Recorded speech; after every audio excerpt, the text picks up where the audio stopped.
What comes to mind when you hear the word EQ? It conjures an image of an emotionally intelligent person bound to succeed in their career and life. Emotional quotient has become an increasingly vital concept in leadership and management. While communication, problem-solving, and decision-making skills remain essential, individuals with high EQ are better equipped to lead and manage teams successfully. That's why emotional intelligence plays a crucial role in the workplace.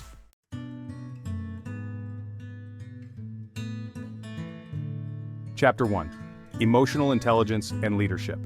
Emotional intelligence, or EQ, is essential for social and spiritual competency in any field, and nowhere is it more important than in healthcare, where feelings affect individual as well as institutional health.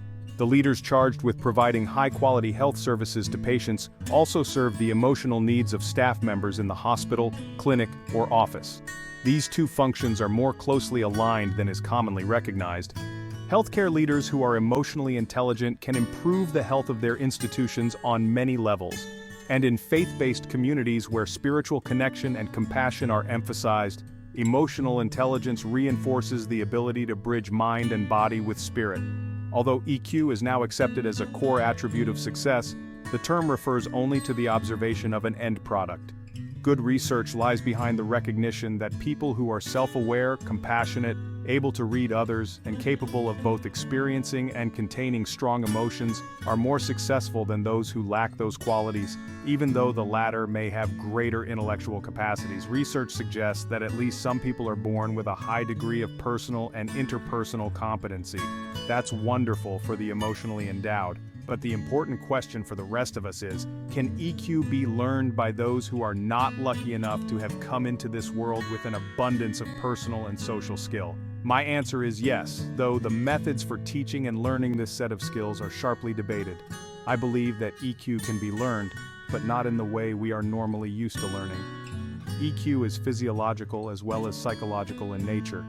Its source lies in the core feelings and sensations that originate in the oldest part of our brains, the brainstem.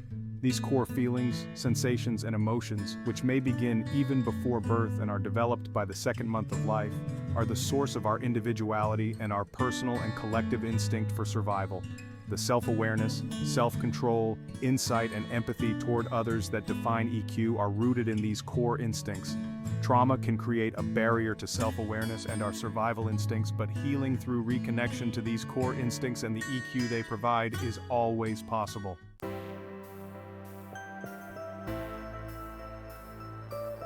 Chapter 2. How to become a better leader. Because EQ is an instinctual resource that can be blocked but not eliminated, emotionally intelligent leadership is a skill that can be learned and taught throughout life.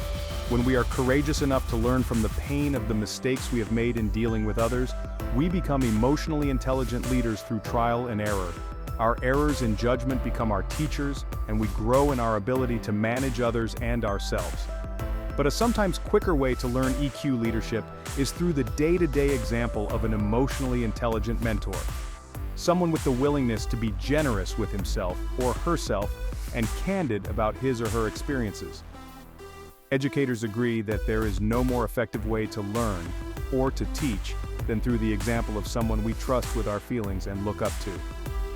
The following are suggestions based on some of the characteristics and competencies that make a person emotionally developed and a good leader. These particular suggestions have been tailored for senior leaders in a faith-based ministry.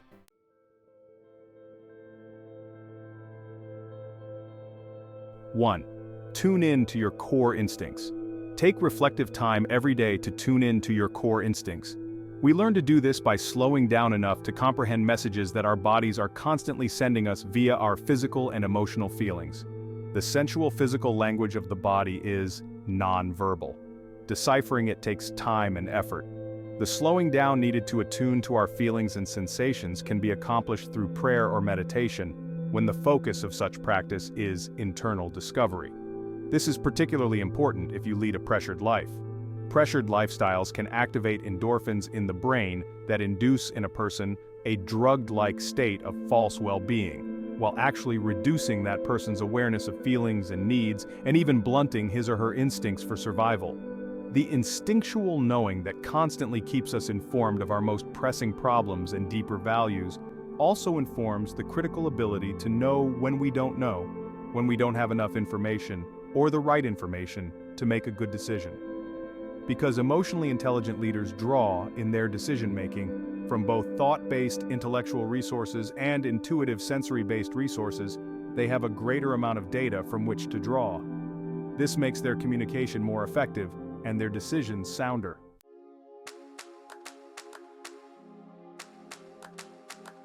2. Connect thought and feeling. Make an effort to inform your thoughts with your feelings and your feelings with your thoughts. Unfortunately, the nonverbal language of the body can be, and often is, shouted down by the mind. Then you can't hear yourself at an instinctual level. At other times, such as when some kind of unresolved trauma remains an issue in your life, the body and emotions can have more sway over your life than conscious thoughts do, a condition that can result in panic attacks, outbursts of anger, and physical symptoms such as migraines, stomach disorders, or backaches. People who make an effort to maintain a connection between what they are thinking, saying, and doing on one hand and what they are feeling on the other bring the wisdom of their core instincts to their decisions and actions.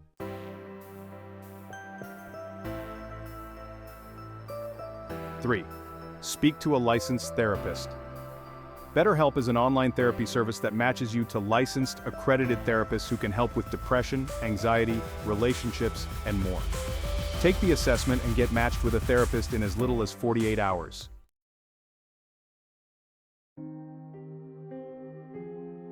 4.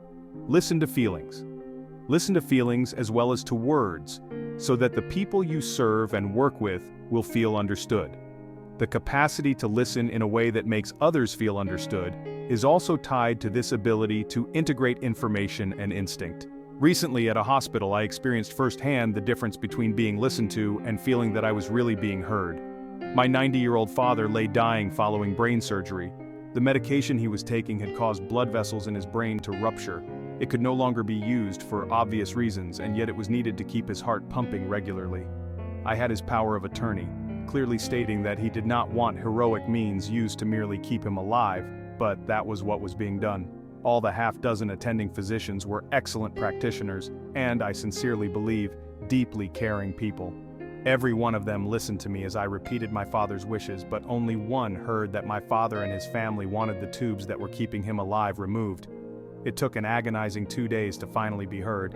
Not that I don't understand the pain felt by people who have dedicated themselves to life on those occasions when they are forced to submit to death. When leaders add to their training an awareness of their own instinctual feelings and a sensitivity to the experience of others, they come more quickly to wiser, more fully informed decisions.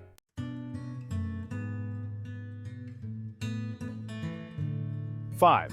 Practice nonverbal communication.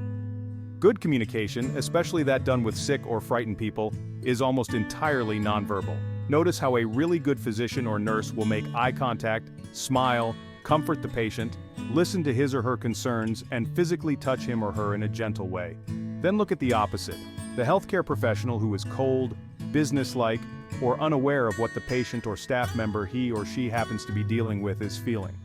Experts recognize that emotional contact, most of which is nonverbal, has the power to mitigate both physical and emotional trauma, whereas a lack of emotional contact can make it worse.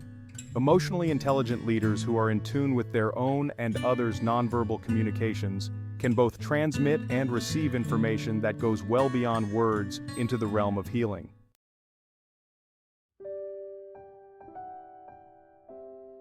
6. Develop your capacity for empathy. Work on developing your capacity for empathy. Empathy is the ability to gauge a situation through another person's eyes and heart, whether you agree with that person or not.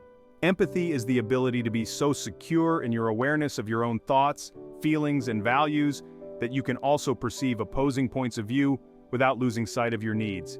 If you lack empathy, you cut yourself off at the knees in many kinds of negotiations, particularly those that involve conflict. It's a matter of connection versus isolation. Connection to others through genuine openness to their perspective gives you insight and understanding that is impossible to attain without empathy. In addition, when you can successfully empathize with how other people perceive and feel, you are also much better at understanding what they need and meeting those needs.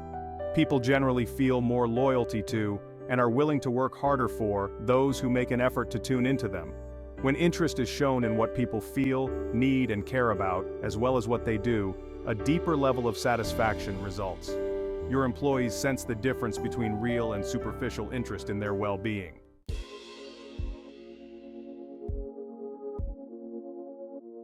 7. Contain your emotions. Learn to contain your emotions.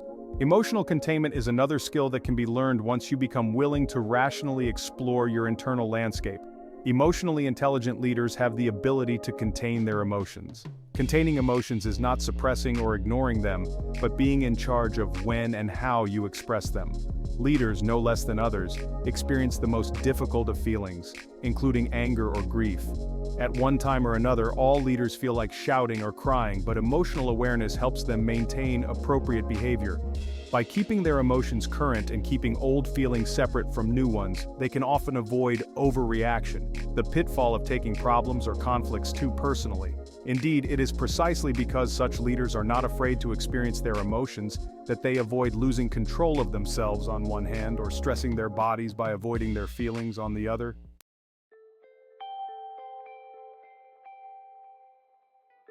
8. Treat challenges as unique. Respond uniquely to every challenge that confronts you. Emotional intelligence is the polar opposite of a knee-jerk approach to life. Circumstances change and can bring about significant changes in individuals. Emotionally intelligent decisions are based for the most part not on rules, but on judgment that is a mix of head and intellect. What is the task? How important is it? What is needed now? And heart and instinct. What does my intuition tell me about the effect of this decision? What do I feel about the long-term consequences for all concerned? What do I sense may be missing in the way I am thinking about the problem? Emotionally intelligent leaders focus their attention in present time, responding to whatever is going on as it is going on. They don't clutter up their attention with assumptions or should have thought processes. Every situation is different and deserves a unique response. Doing so builds flexibility, adaptability, and indeed, unflappability. Of course, uniform principles of management and good practice do exist. We can't use double standards in the way we treat employees, but each person's situation really does require a unique and personal response. People know the difference between a caring leader and one who merely applies the rules by the book. A real leader is not a perfectionist, but someone who recognizes that it is possible to expand one's education in human nature every day. The leader who claims to be authoritative and refuses to budge or negotiate is not likely to wear well with others over the long term.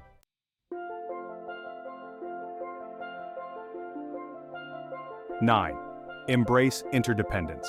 Emotionally intelligent leaders are fully aware of how important other people are to their personal and professional well-being, and are not afraid to acknowledge this debt.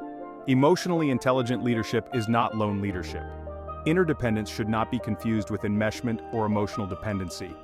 It is rather a genuine appreciation of what other people have to offer and do. A strong motivator for loyalty and consciousness is the feeling of being seen and appreciated. And when the people who work for us work well, our job is easier. Today, one of the biggest problems in institutional healthcare settings is the fact that there is more work to do than qualified people to do it. Many staff people, and nurses in particular, feel overburdened and overwhelmed. Emotionally intelligent leaders understand that recognition and sincere appreciation mitigate stressful situations. This is especially true in health services because they tend to attract people who genuinely want to be of service to others. Human connection counterbalances stress and inspires the best in people. Connect to your staff in a way that lets them know you understand and recognize what they actually do. Pick up the phone and make the time to listen. You can be interdependent with no loss of authority or respect and unburden yourself of stress at the same time.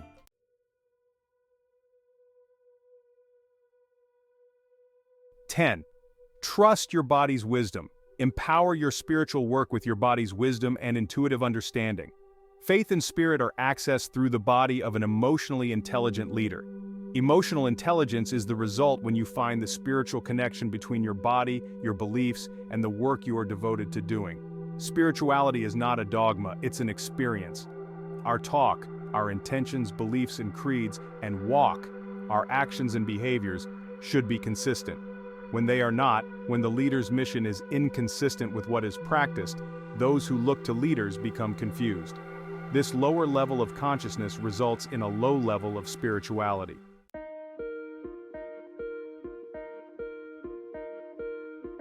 11. Blend instinct and intellect. All skills discussed above can be learned. Once learned, they will lead to a healthy state of focused, unflappable competency that allows leaders to sustain leadership positions for long periods of time. Emotional intelligence is a blend of instinct and intellect. We are born with feelings and instincts that develop alongside intelligence. Unresolved traumas limit our ability to be in touch with our instincts and limit our ability to think rationally. Cultural conditioning that places mind and body in opposition to one another also disrupts emotional intelligence. But because emotional intelligence is the product of learning and instinctual resources that are never truly lost to us, it can always be enhanced. Emotional intelligence is not, however, an intellectual quality that we can acquire from books or testing protocols. Those of us who teach it teach how, not what. Those of us who learn it find ourselves slowing down, breathing more deeply, focusing on our bodies, identifying core instincts, and curing our traumas through brave and open avenues to other hearts. In this way, we use emotional intelligence to create healthier, more satisfying and meaningful lives for others and ourselves.